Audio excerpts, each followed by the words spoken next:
Hey there, are you grieving the potential loss of a loved one or feeling overwhelmed with the loss of someone you care about? If so, you're in the right place. Lisa Hartung here, and this podcast is designed to guide you through topics surrounding death and dying. We'll dive into multifaceted aspects of grief, offering you a blend of personal stories, expert insights, and practical advice for your grief journey. May this be a safe space for you to learn, listen, and ask questions about your own life and loved ones. So grab your favorite beverage and let's dive in. Happy Sunday, everyone. Hope you're having a great day. I have just been loving these longer days that are lighter. It makes me feel more productive, makes me feel more positive because there's more sunlight around. There's blooming flowers. It's so uplifting. So I hope that you have been experiencing the same. I also, on the other side of things, spring is really hard for me because I think about how I lost my mom. And one of the things that she loved was Easter candy. And so when Easter candy comes out, I get super excited. My favorites, and you'll have to tell me yours, are the little pastel colored chocolate eggs. They're like malted milk balls on the inside. Those are just all-time favorite. But Easter candy is just a delight. And so I hope everyone is enjoying all that spring has to offer. Super excited to have our special guest today, Jake Messier, with us. He is a former Marine, a nonprofit marketing professional who has been living with stage 4 male breast cancer, metastatic male breast cancer. He has about 45,000 followers, and really his platform is to say, hey, let's be more inclusive. Yes, male breast cancer may represent only 1% of all breast cancer individuals, but it's so important. And so let's talk about this. Let's create a safe space for everyone to have support, to have network, have a community. And so I'm so grateful for Jake, for what he's doing, bringing to light the ups, downs, and all arounds, because sometimes we just see the positive, and it's really helpful when we can be true, authentic people and talk about the hard things. Without further ado, please welcome to the show, Jake Messier.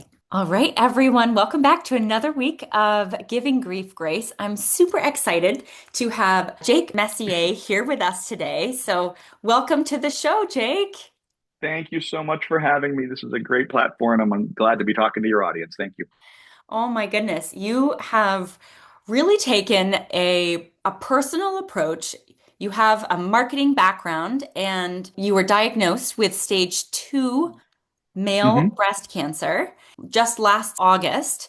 Um, Yeah. the stages had progressed, and you've taken to social media to really stand for male breast cancer. And I think that it takes someone with such courage and such vulnerability to be able to share your experience in a difficult time. So, Jake, thank you so much for being a voice for male breast cancer. Oh, And I would thank love you. for you to share with our listeners your story. Sure.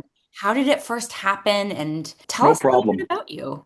So I guess we'll start with the cancer part. The cancer Jake, right? We'll start with that first, and then we can get into the other parts of Jake. But my cancer journey started it was about 3 years ago right now. I don't exactly know. I know my date of diagnosis. I mean, I think every cancer patient knows their date of diagnosis. Yeah.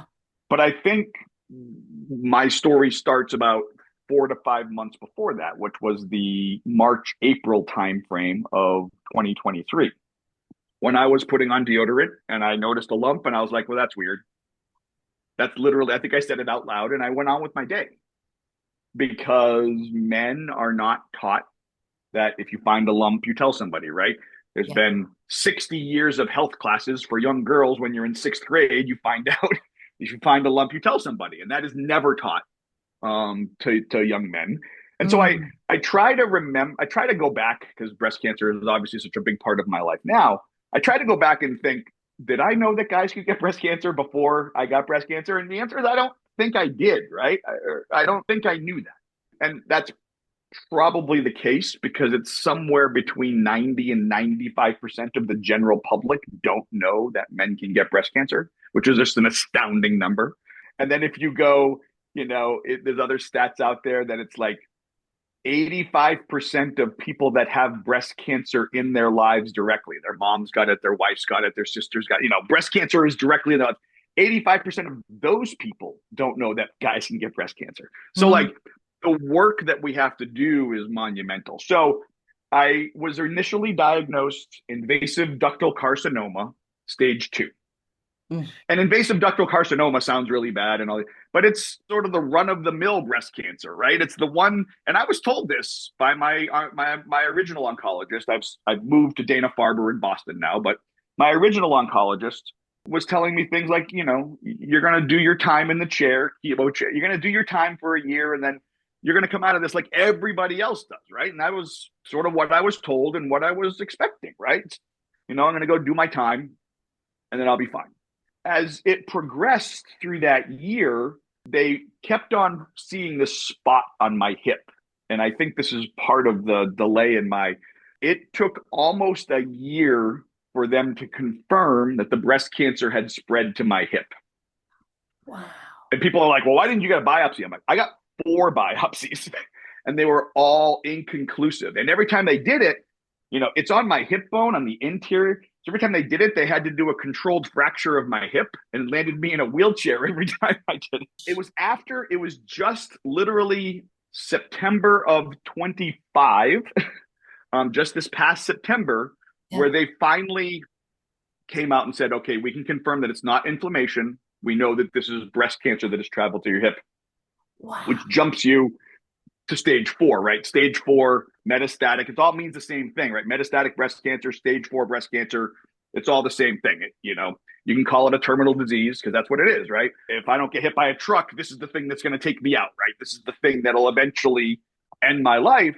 And so as I went through this process I was already living, because when they told me I was this, I started sort of living stage 4, right? Or at least in my mind, because I'm like, well, I can either be really bitterly disappointed when this all comes through, and if I'm guessing it's stage 3, or I can just live in stage 4 and be really surprised and happy if they come back and say it's inflammation. But I went down the other path, and that was probably good for my mental health. But it was also good because I started my channels, right? The guy with stage 4 breast cancer on TikTok and Instagram. I started these channels. And as you said, I've been in marketing and social media professionally for 2 decades. I think a lot of people are on social media, but they use it personally. I've been working in social media for 2 decades, and PR and marketing and creative design and advertising and all those things. I owned my own marketing agency, which was the largest nonprofit marketing agency in New England for a while. I took all of these things that I knew how to do and I turned them onto my personal brands, right? And now that's grown to, we have the largest, I say we because it's certainly a collective and a community. We have the largest male breast cancer community in the world. There's 50,000 people, 35,000 people on TikTok, and about 15,000 people on Instagram who every day, for better, for worse, whatever I'm talking about that day, they now know that guys can get breast cancer. And that's really the end all be all of what I'm trying to do, is just make sure that guys, when they're sitting there putting on deodorant, they don't go, oh, that's weird. And they just go on with their day, that they at least have in the back of their mind, oh yeah, well, guys can get breast cancer, so I should probably get that checked out. So there you go. That's the story of sort of how I got here, and why it's important to me to tell this story. I'm younger than most male breast cancer patients. I was 52 when I was diagnosed. This is usually a 65 to 75 year when you're diagnosed. So I was very young. Not certainly, there are people out there that are much younger in their 20s. I felt if I'm gonna live in breast cancer, because you never get to take a day off, right? You never get to, even if you go on vacation, you still have breast cancer, right? You never get to take a day off. So I figured if I'm gonna live in it, I should live in it, and I should make the most out of the talents and gifts that I have. So there you go. There's the guy with stage 4 breast cancer on TikTok that just talks about this every day. So, But you're making it so it's relatable, and it's something that it's not a faux pas, or it's not swept under the rug. It's, hey, I'm living this every day. Come with me. I Maybe you think can that's learn one of something the more. things that I tried to do was, this is the feedback, I tell people all the time, because I've worked in social media, I'm very well aware that 50,000 people on social media does not make you an influencer. However, 50,000 people in the cancer world makes you a pretty big influencer, right? And Yeah. so I tell people all the time that if this journey is to mean something, then I have to get over the things that make male breast cancer so rough, right? It's 1 in 8 women are going to get breast cancer in their lives. That's scary in and of itself, right? It's Yeah. 1 in 8. But then the same disease in men are 1 in 726. So you look at 99% of all breast cancer cases are women, 1% are male, 2,800 guys a year are male. And with that, there comes a certain amount of emasculation, of Mm. living with a women's disease, entering the pink bubble, all the things that are part of that. And I don't care. I mean, I've been wearing this long before I ever got breast cancer. So it didn't matter to me, but it matters to a lot of men, to the Mm. point where there's stories out there that men, they go to the breast cancer clinic and they are so tied up in the gender of it that they don't even end up going to treatment because they can't be in the waiting rooms with the pink and the flowers and all the stuff. And I tell people, I'm like, yes, that is a level of toxic masculinity that should not exist, right? But at the same time, I, as in the breast cancer community, will work on the toxic masculinity that's been around for 3,000 years in human beings. It's much easier if you just paint your waiting room green. Like, that's a way easier fix. And it's funny because as I've been in certain waiting rooms, I take notice of how feminine they are. Dana Farber does a really good job of being pretty gender neutral, except every day when I walk into there, the 8th floor is the Susan Smith Center for Women's Cancers. And I'm like, I mean, I belong here too. Doesn't make my mastectomy scar go away anywhere. But like, I'm sure Susan Smith paid a lot of money for that. I understand philanthropy. I understand how naming rights go. I understand all that. But at the same time, there is a stuff to this disease that is different because it's almost like when you're a woman, you get this disease, you are welcomed into this pink sisterhood, right? You're a warrior with all these things. And when you're a guy, there are 3 male breast cancer organizations in the country. There's about 2,000 for women. There are 3 dedicated to men. Very, very small because the population is so small. Right. And my thing has been, I'm going to play nice with everybody. I've done I support them. I want them to all succeed because they're all doing various good work for the guys that show up there. But I'm also like, I need to work with breast cancer, not male breast cancer. I need to work with breast cancer or even cancer, the bigger bubble, right? Mm-hmm. Because if I'm just talking to male breast cancer, I'm not really talking to a lot of people.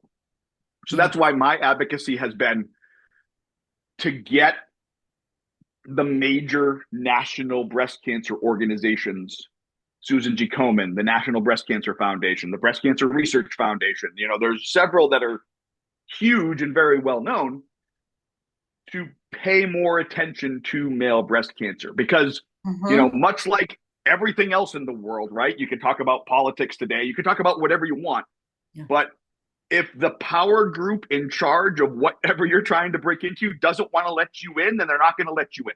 And so men have to play nice in that big pink sandbox.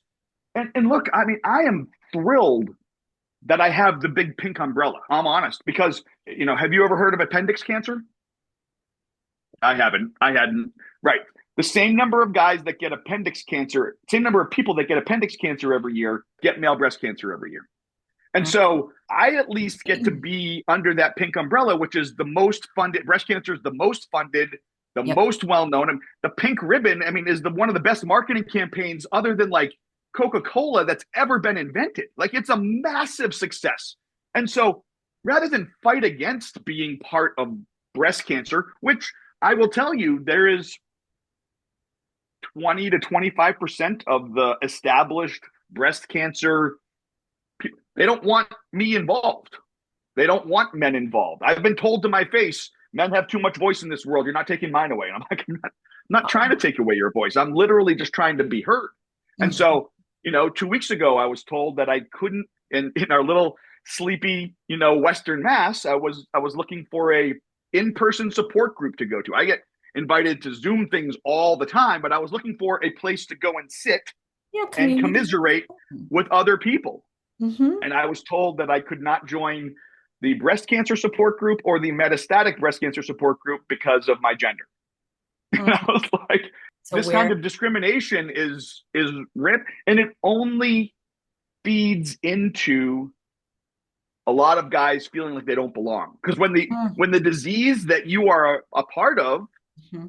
doesn't accept you as part of the disease, it's very, very difficult for a lot of people. I've just taken the different approach where I'm like, well, screw you. If you want to work with me and you want to know about breast cancer, male breast cancer, then great. And if you don't, then that's okay too. There are lots of organizations that I don't work with because they don't want to work with me. And there's a lot of them that are working with me because they do. And that's wonderful. I'm not going to beat my head against the wall to try and make you pay more attention to male breast cancer. And a lot of them are paying more attention to it, which is the big ones are paying more attention to it. I mean, before they may have had a singular landing page that's talked about male breast cancer. And sort of the case with National Breast Cancer Foundation. They had a male breast cancer page. Yep. And they have but like a lot of it wasn't inclusive language and a lot of it was old and a lot of old data. And so they asked me to go through and tell it where it could be better. And I'm working with these organizations. They're like, not rewrote, but I made their entire military veterans page, which is designed for all military veterans, Mm-hmm. but it was all she and her and women and all these things. And I'm like, well, I'm going to immediately discount myself if I go there because I'm going to read the thing and it says military women's program or whatever the name of it was called. And I'm like, I'm not that. And so I'm never going to read down 8 paragraphs to when you finally talk about, oh, and guys can do this too. I'm Yep. just going to self-select out. Mm-hmm. So there are these larger organizations like Komen.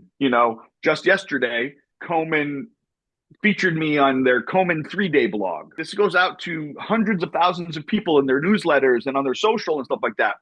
And the fact that they're featuring a guy that's walking in their, you Yay. know, this stuff hasn't happened before. Oh, yeah. And so the more I can just integrate myself with breast cancer, I've said this for a little while now that I don't have to be the guy with breast cancer all the time, right? Mm-hmm. Sometimes I can just appear on a breast cancer stage, and just the fact that I'm there tells you that I'm a guy. Right?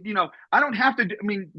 I can just be there, and I don't have to beat down the door with men can have it too, and all these other things.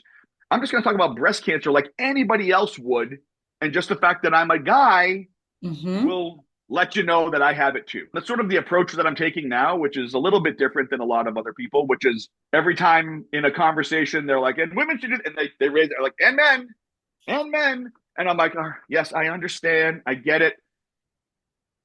It's not necessarily my style. I think it's more disruptive to just be disrupting a conference or a speaker or whatever every time they say women and you don't want it. And I get it that you want to make sure that men are recognized, but I think the more we can just accept that we are breast cancer and not separating ourselves out unless we need to, right? There are times when we need to separate ourselves out, but in probably the same way that the Black community needs to separate themselves out, the Hispanic community needs to. There are these subcultures within breast cancer that are all discriminated against at various points. I know Black women are very discriminated against in breast cancer. And so there's a lot of these things that if we just start talking about breast cancer as a disease and don't necessarily care about the people that are in it or how they look, their gender, I Yep. think the disease itself would be battled more easily.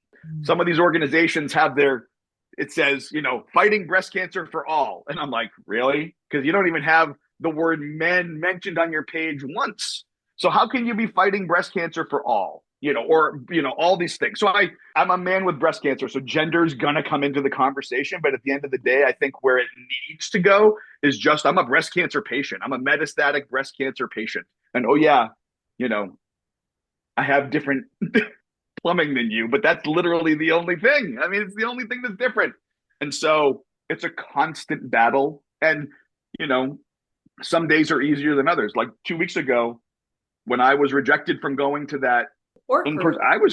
it was very hard.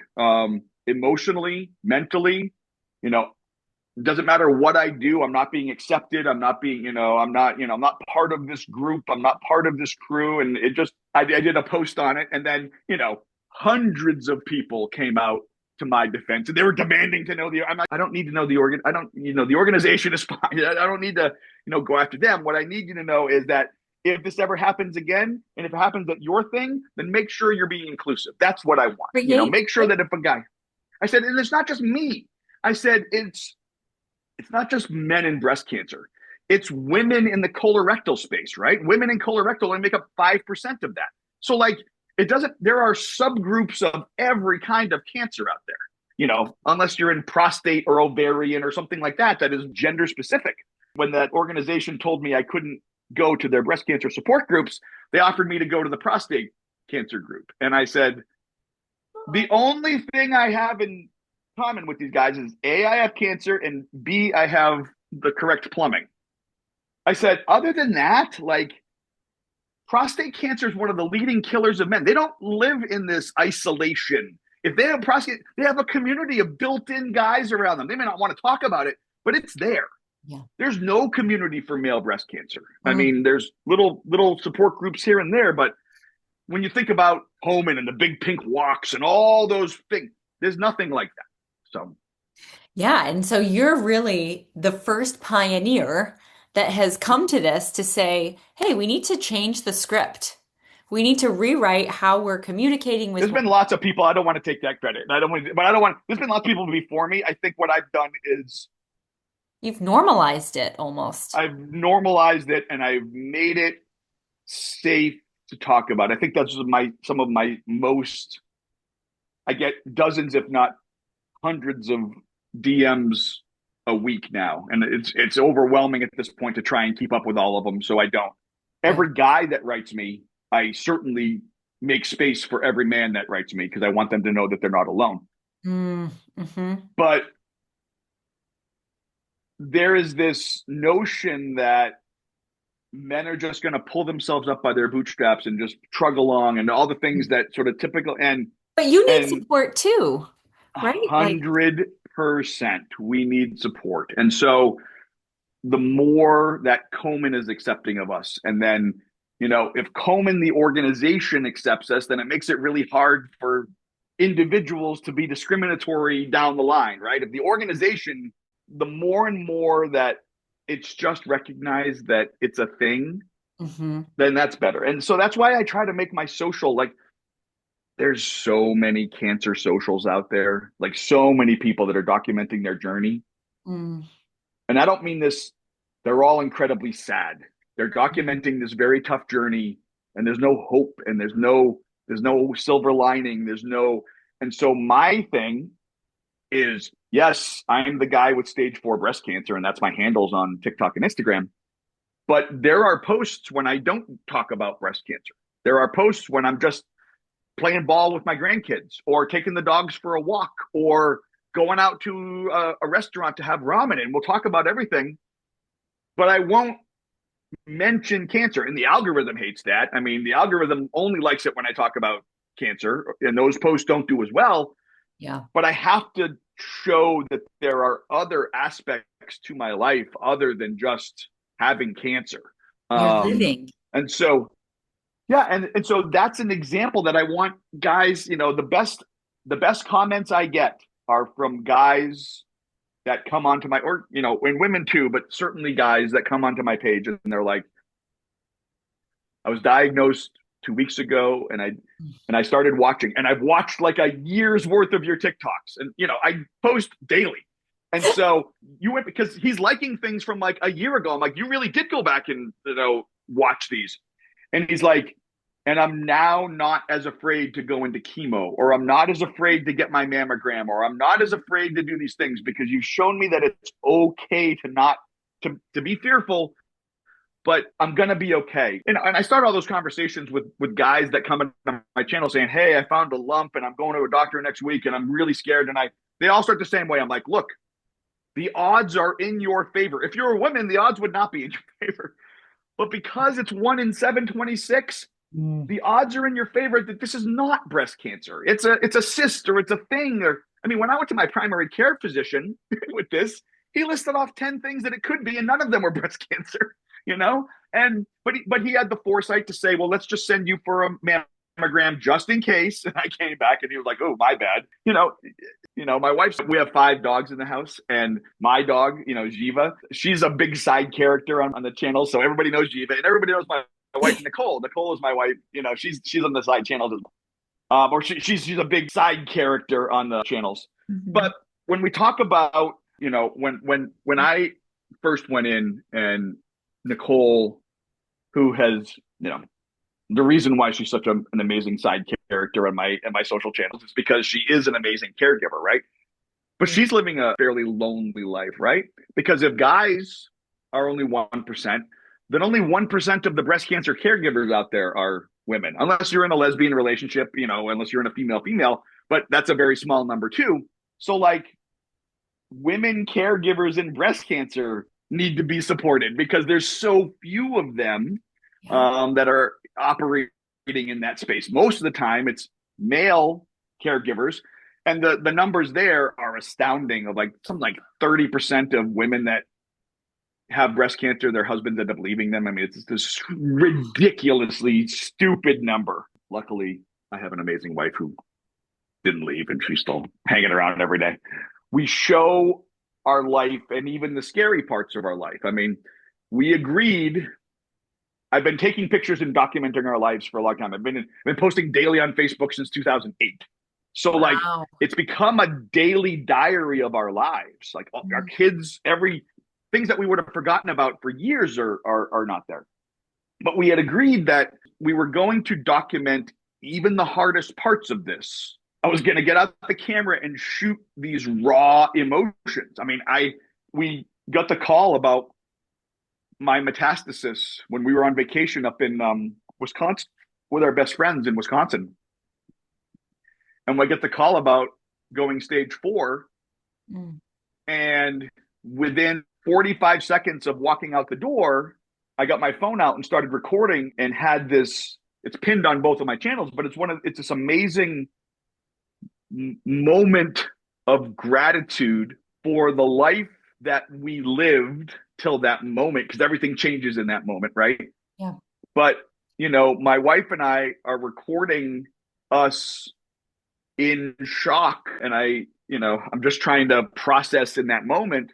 Yeah. But we recorded all of these incredibly hard moments intentionally, because those are the moments that people go, it's incredibly hard to watch those moments, but man, did I learn a lot. Man, did you teach me something? Man, I hope to be able to handle this as gracefully, whatever that thing is, it's a teaching moment.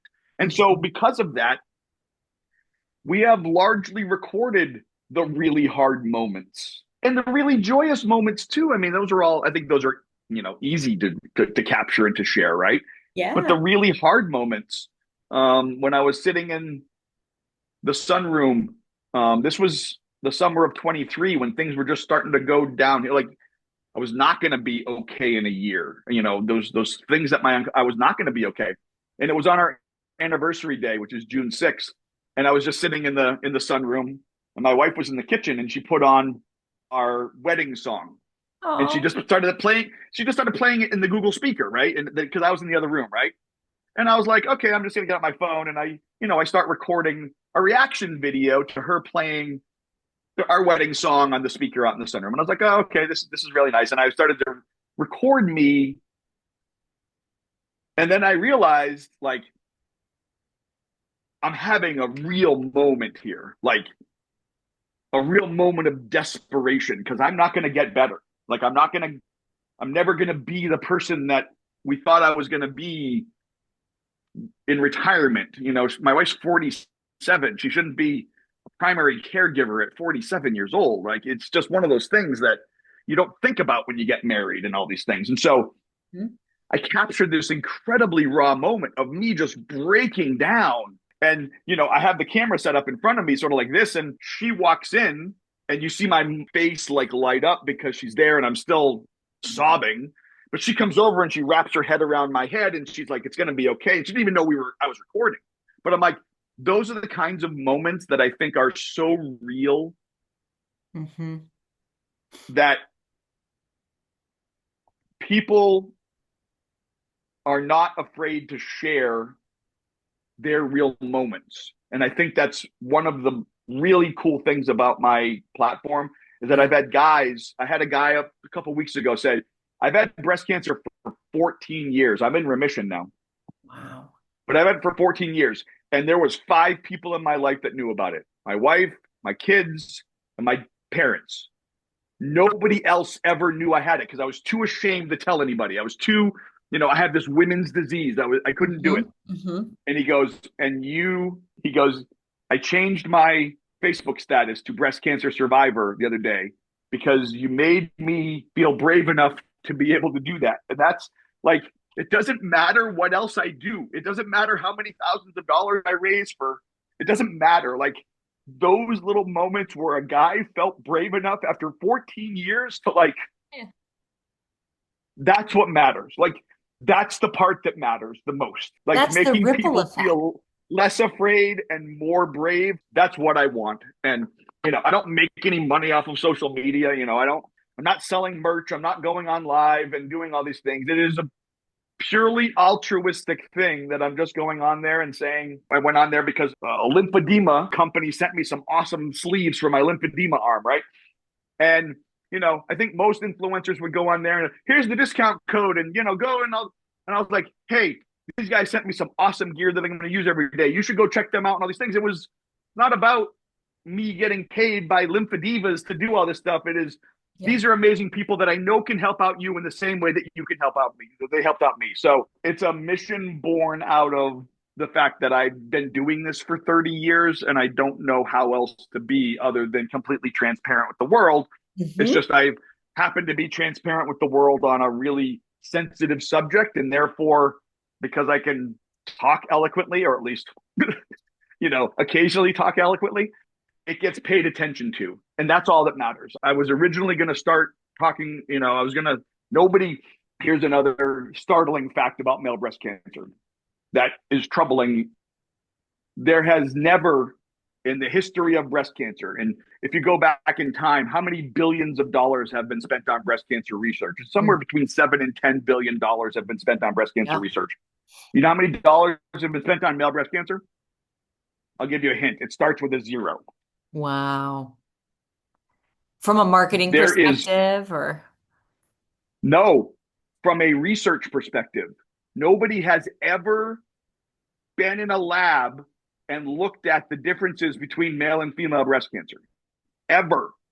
In the history of studying this disease, there is one clinical trial going on. I say that to put a little asterisk. yeah. There's a clinical trial going on right now at Dana-Farber, which is the first one ever. They want to try and get 60 men into it, and they got like 37. But Oh, like that is literally the first time any cancer center, research or clinical, has put any effort into the differences between male and female breast cancer. That's astounding that has not happened before. yeah. And Um, this is in the and US. so this is in the US, yeah. And so at first I was going to start up the Male Breast Cancer Research Foundation because, again, there's nothing happening in research. But as I've gone down this path and started writing these things, some of the bigger organizations, like we mentioned earlier, Komen and NBCF and BC, they're starting to take notice. And as I've like, sure, I could start the Male Breast Cancer Research Foundation, and that would be the fourth of the three really tiny male breast cancer organizations, right? But it's way more effective if I can jump on board the Komen train, right? Or the Yeah. The bigger NBCF train, umbrella. or the Breast American Cancer Society train. One of these Yeah. huge if I can jump on board them and get them to spend some money, like that's a way easier route. And I got to tell you, like the conversations that I'm having, that's why I've taken my foot off the gas of the Male Breast Cancer Research Foundation, because these other large organizations that are already fundraising machines and already give millions and millions of dollars to research, they're now getting on board with the mission. So I don't have to necessarily start this thing on my own. Yeah. They're You've coming already on got board built with in. me. Right. You have a They're already coming platform. on board. Right. And Jake, how you are such a go-getter, right? And that you're okay with sharing the whole parts of the journey, the ups and the downs and the all arounds. Mhm. Has that prohibited you at all from living? It's so interesting, right? To Living have, authentically, 100%. I mean, I have to catch myself every once in a while going, am I living with metastatic breast cancer? Or am I just walking around producing my life as a metastatic breast cancer? Because I've been a producer for a number of years as well. Yes and no. I find it's a great distraction to be able Mhm. to It's helpful talk to have about an this outlet. disease and help other people and do my thing. But yeah, there is a certain amount of avoidance, I would say. I mean, it's not intentional, but if I'm, my wife put it together really succinctly a while ago. She's like, when I go on a business trip or when I go visit friends or when I go, I get to take a break, right? I get to go to Georgia and be in Atlanta and I get to take a break from the 4 days of being your caregiver. And I don't have to think about cancer and all these things. And she goes, and it doesn't matter if we go on vacation to Florida or if we go on vacation to Aruba or what, it doesn't matter. You always have to live in it.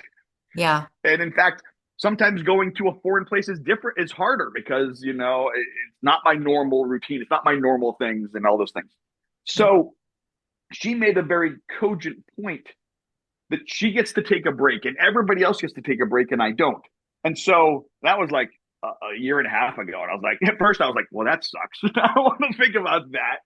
But I then tried to use that to my advantage in Hmm. the fact that I don't get to have a break, but I also get to be really focused on this all the time. I get to be the guy with stage 4 breast cancer. It's not something I am honored to be able to do this. I Yeah. get to be able to do this. I get to be able to wake up because there's so many people that have it way worse than me, both from a physical standpoint, but also an emotional and a mental standpoint. I was not always like this. In 2021, in 2018, I had a stroke. I was incredibly stressed out. I was a CEO and then I was a CMO, and all of these crazy jobs, and it was killing me. Wow. And literally, I had a stroke in 2018. And it was funny because that experience, I had a 4 out of 10, ischemic stroke. I mean, it's a pretty significant, it was the highest end of the low end of stroke. I mean, it wasn't a little blip, it was a significant stroke. But it was funny because I didn't let that impact me because I went on for 2 more years just sort of living my life and doing my thing. And it was December of 2020. Well, it was no, it was December of 2019 going into 2020, Mm-hmm. right before COVID hit. I stopped weighing myself at about 300 pounds. And I know I gained more weight, but I just stopped weighing myself at that point. So I was roughly 300 pounds ish. And that winter, I was like, well, this is either going to be my life or I'm going to make a change.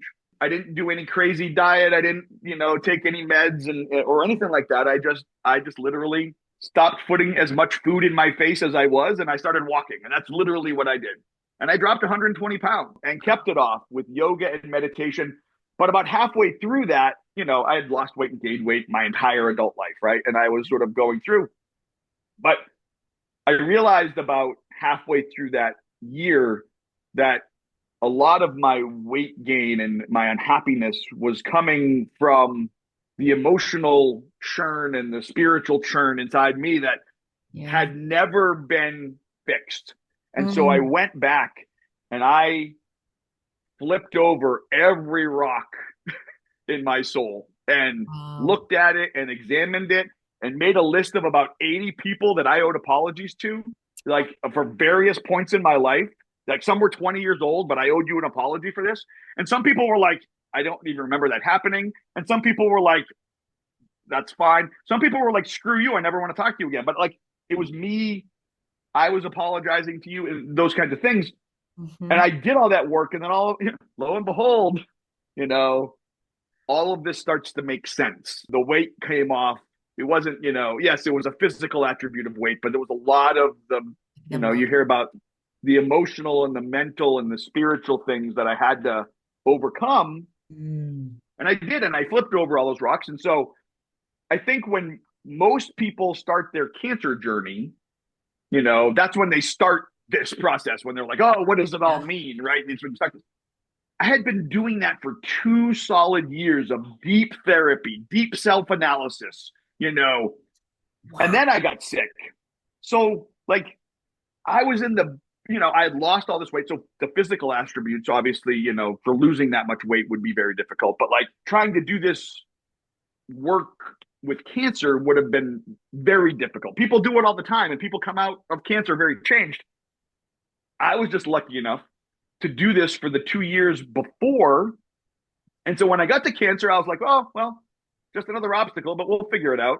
And that kind of mentality, I was like 2 months into chemo and I'm like dying. I'm like, ugh. I called the support group people to be like, hey, like, can I come to like a chemo support group or whatever? And they were like, oh, well, we were actually going to call you because you're doing such a great job and your mentality is so good and your emotions are so good. We were wondering if you could come in and lead a group. And I'm like, listen, I am like, Oh, I am an emotional, like, I'm glad you see that I've got all my stuff together, but I'm like not well you here. need So, support.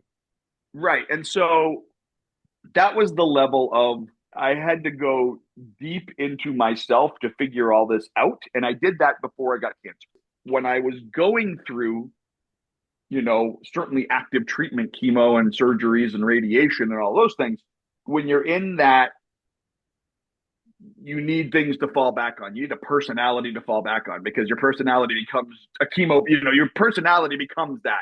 And so Mm-hmm. I leaned back on this person that I had become. And then at the core of that was giving grace and being helpful. Those were Mm-hmm. the two tenets that I came out of, that I need to be helpful in some way, and that bore into what I do now on social. But the giving grace part it was the harder part, right? The giving myself grace, giving other people grace. I bring this up all the time. I think it's an important thing for your audience to hear because it's an important thing for any audience to hear. Mm-hmm. At some point in your life, you're going to be faced with cancer in your life, right? Whether you get it Mm-hmm. or mom and dad get it or your brother gets it or whatever, or a friend gets it. So many people are going to disappear from your life when you get cancer. People that you never thought would disappear. And it's not necessarily their fault. They just don't know how to deal with Yeah. this and you. Yep. And one of my very, very, very close friends and former colleagues, I worked at WGBH in Boston for a number of years. I was the marketing director there, and I worked with Brian O'Donovan, who was sort of the king of Celtic radio and Celtic stuff. In a city full of Irish people, he was Mr. Irish, right? And so I would be walking down Boylston Street or whatever, and we couldn't walk more than 10 feet without somebody, hey, Brian, hey. And I'm like, Jesus, Brian, I can't walk with you in the city because it's always. Well, Brian got sick. He got brain cancer and died. I think it was about less than a year. He was very, very quick. Brian and I were extremely close. And I Mm-hmm. didn't know how to handle that. And so I disappeared. I did. And Brian would reach out to me. And the last time we spoke, which was probably about six weeks before he passed, he said, Jake, I want to tell you that it's okay. I'm letting you off the hook because I know your churn over the past year has been that you don't know how to support me. And so you avoid me. That was so important because when I got sick 2 years later or a year later, and all these people disappeared, whether they be former colleagues, whether they be friends, all these people just don't know how to deal with me anymore. Yeah. They disappeared. And so I've been very vocal on my channels about it is okay that you disappeared. There's lots of people on other breast cancer channels that are very angry about the fact that their people disappeared, right? I try to, no, I not try. I give people the grace because I went through that and I went through it with Brian to say, it is okay. It is okay that you don't know what to say to me. It is okay that you don't know how to talk to me. It is okay that we were once friends for 20 years. Now you just don't know what to do because I'm your worst nightmare, right? There's a reason why metastatic cancer patients don't necessarily get invited to the regular cancer groups, right? If you're stage 1 through 3, we represent your worst nightmare, right? So Mm. there's a lot of times that metastatic patients are not invited, male or female. Metastatic patients are not invited to these groups. That's why they Mm-hmm. have their standalone groups. because we represent the worst nightmare for these patients that are 1 through 3, and they don't want us to be around it all the time. So when you start talking about all those nuances of just being sick, right? Nothing Yeah. that you can control. It's just you get this disease, but there's all these nuances that come along with it. There's the nuances of having the disease itself, but then there's the male breast cancer stuff, but then there's the stuff that you can learn to grow because of it. And I became a better human being because I got breast cancer. I became a better father. I became a better person You're more aware. because of the patience and the grace that I found with cancer. Mm-hmm. And if you were to give someone who's listening, either they have cancer or terminal illness themselves, or if they're supporting someone, what would be some advice for them? You've said it's okay to have the, like, give Right. yourself the grace. What would have been helpful for you, or what is helpful for you? Acceptance. I will tell you that acceptance. And I think that's very particular to male breast cancer, but that's what I've got, right? It's already hard enough to go through this disease. It's already hard enough to have stage 4 cancer. Yeah. When you lump on the side effects from all the medications that I have to take, which cause depression and cause bone aches and cause suicidal ideation, all these things, when you have all of those things on top of that, and then you lump on isolation, whether that be self isolation or isolation really caused by other people. Yeah.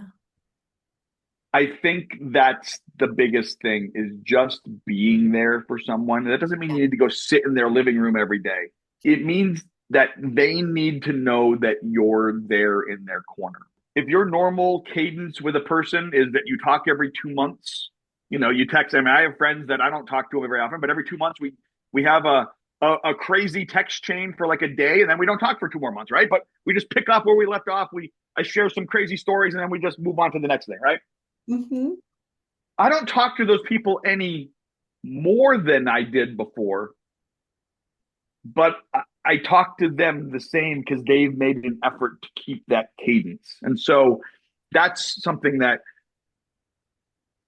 it doesn't have to be male breast cancer where you're already feeling isolated. It can be something Yeah. as common as regular old breast cancer, right? Yep. Don't disappear. I think that's my biggest thing. As Yeah. much as you can help it, don't disappear. And I understand how hard it is because I did it. Yeah. I understand how hard that advice is. And it's okay to say, I don't know what to say. 100%. Let's Being just have vulnerable, lunch. being transparent, those are paramount when you're in this because Yeah. I think a lot of people, you feel like, okay, well, everybody's just, I tell my wife, I was like, you know what? I can just get away with whatever because who's going to tell me no? I'm the stage 4. Like, I can sort of do whatever I want because, to a point, obviously. But like, who's going to tell me no? I'm the stage 4 cancer guy. Like, you're not going to tell me I can't do this or. And so Yeah. you have almost like to have to self-regulate that you have to, more importantly, I think having the people around you that are going to call you on your BS, and I think that's important. I have a very, very solid, small internal group. My best friend happens to be married to my wife's best friend, so it works out very well. Oh, But my best friend, called me on the carpet one day and he goes, "Hey, that bullshit that you just said is not very on brand for you." And I was like, "Ooh, that hurts because he's exactly right." But he's one of the few people that's going to tell me that, right? yeah. He's one of the few people that I'm going to accept that from, that what I just said wasn't as kind or as, Yeah. whatever I'm trying to be right now. Hmm. He gets to call me on those things. In the moment, I'm not happy about it, but after I process and I'm like, oh man, you're right. So, now I've gotten to the point where he calls me on it. I'm like, in the moment, I'm like, yeah, okay, fine. Like, I stopped fighting him on those Like, things. okay, thanks. I'll go process this and then get back to you. Right. Yeah, but Jake, I think that thank you for being such a pioneer. And And it feels like every time you have to say, hey, I'm standing up for male breast cancer. Hey, guys are part of this too. And you've really started the conversation. And so that and have inspired other men to come forth to say, me too. The best part. It's the I, best part. It's the best part that and, people feel less afraid. Like in the that's, grief you feel space, less afraid. it's really Yeah. hard. I connect with a lot of people who are grieving. So few Sure. of them are men Yeah. because They maybe don't they allow just themselves the hurt. full grief process. I mean, I had to grieve multiple times during this. I grieved the life that I should have had, right? Or whatever that means, right? I grieved the retirement that I should have had, that I earned after all these years of work and all these things. I grieved a lot of significance of my life. I grieved that Nicole and I are not going to have the life that we wanted to have going forward. She's going to be, she had to say to me a couple of days ago, this one hurt, that she is feeling more like a caregiver than a partner and a wife as of late. And I'm like, it sucks because I feel like I'm, doing everything I can to keep my head above water, and I feel like I'm doing this, but you know, she's had to be in that more, and I don't want. She's 47. I don't want her to be in that role.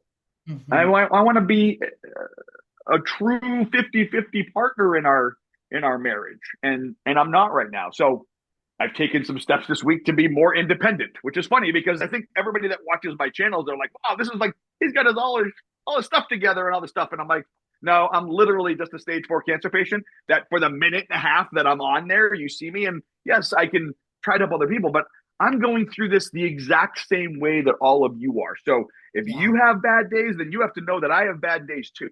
hmm Um, I think that that's the most important thing is you're being raw and vulnerable and sharing it. And I think that, and you've talked about this, when you feel so isolated, it's can be really, really challenging. And so opening up and being okay talking to someone or confiding in someone.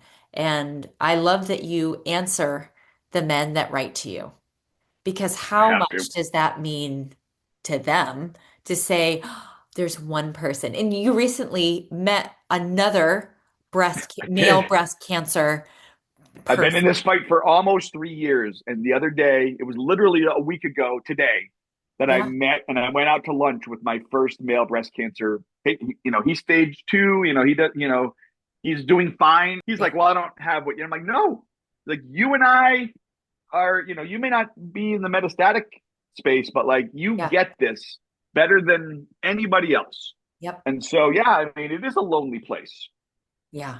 But I So, think sometimes the loneliness, you have to find our own way out of it, right? hmm hmm Sometimes some of that loneliness is self imposed. And so I've just chosen to not be lonely, right? I've just chosen to be better, yes, and that's some the, days that works and some days it doesn't.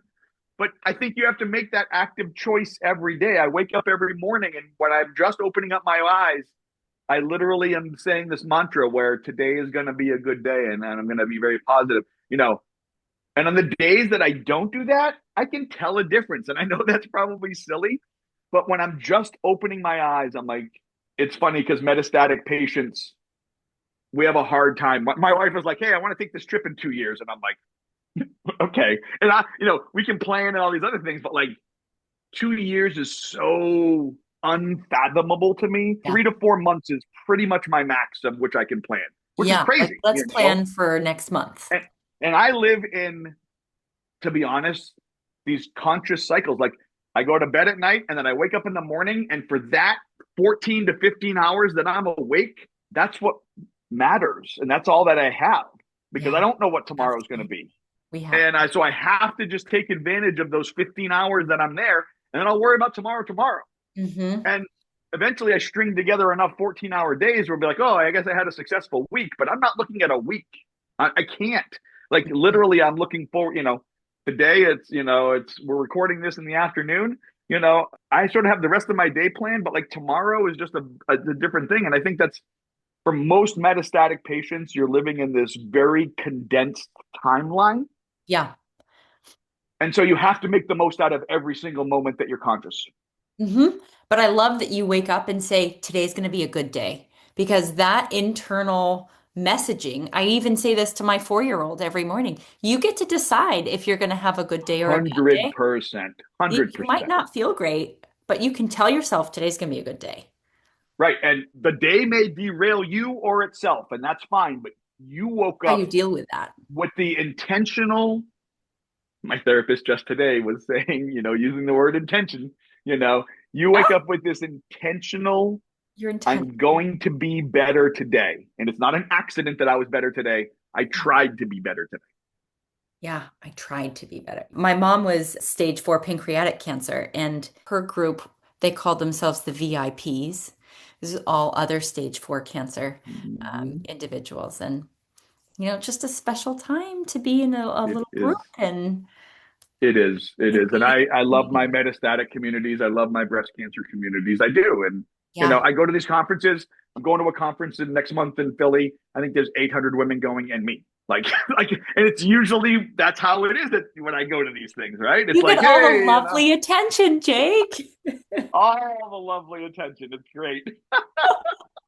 Oh my Yeah. gosh. Well, this has just been such a wonderful conversation. I really am so grateful for you and for the passion that you have for spreading the word, Thank for you. being that pioneer. Think about you're really laying the groundwork for the future. I And told my dad at lunch today, just before I got on with you, I said, if I can make this road easier for the guy that's going to be getting this 10 years from now, I yeah, may not be here. Chances are, the odds are I will not be here. But if this journey is easier from a society and cultural standpoint for those men that are going to get this 10 years from now, then that all of this is worth it. If guys have an easier time with this disease in a few years, you know, they always talk about the adage that wise men plant seeds that they're never going to sit in the shade of, right? I'm never going to sit in the shade of the trees that I'm planting. I'm not going to live that long. mm, But the trees are still going to be there, and other people are going to need to go pick that fruit, and other people are going to need that shade, and other people are going to need all of the things that I'm building. And so it doesn't matter that I'm not going to come up the 60 miles I'm walking for the Komen walk for research and the money that I'm raising. That's not going to benefit me.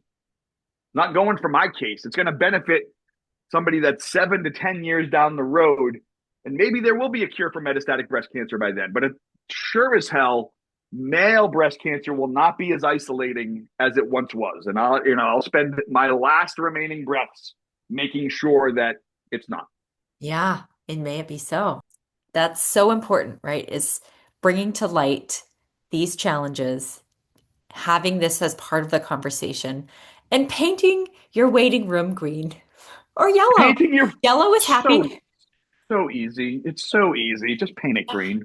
And just being inclusive. I think that, again, for a support group, being inclusive. And how else can we reach out to people so that you don't feel alone? I think that's such a helpful message, too. So, Cancer's already hard enough. Don't make it harder. yeah. So thank you again, Jake. And just for our listeners, I'll put it in the show notes, but where can they Sure. find you and No, sure. It's uh, well, I said earlier when we were on our pre-call that like you can't type in male breast cancer nowadays on the internet and not find me, right? So, but if you want to find me specifically, I'm at my handle is at the guy with stage 4 breast cancer because I spent 30 years in marketing and my thing was always like tell people exactly what you do. So my literal tag is the guy with stage 4 breast cancer, and that's on TikTok and Instagram. But then I'm also the guy with stage4breastcancer.com. I have a website and you can reach out to me there too. great. And on LinkedIn. And on LinkedIn, yes, we found each other there too. Yeah, we're there too. Yep.